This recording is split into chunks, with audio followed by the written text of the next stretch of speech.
Bir бата сұрап алайық. Бастың батасы деп айтады бір жақта, ал илахи амин жаңа құдалар қай жерде отыр?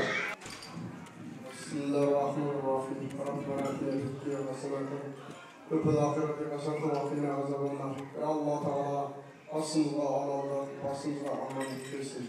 Тілеу қабыл, мұратымыз асыл болсын. Екі баламыз бақытты, бас шаңырағы билік босағас дейік, еліне елеулі, халқына қалаулы, жақсы азаматтардан болуын Алла нәсіп етсін. Алла тағала ең жақсы осы екі баламызға деннің саулығын, иманның байлығын Алла нәсіп етсін.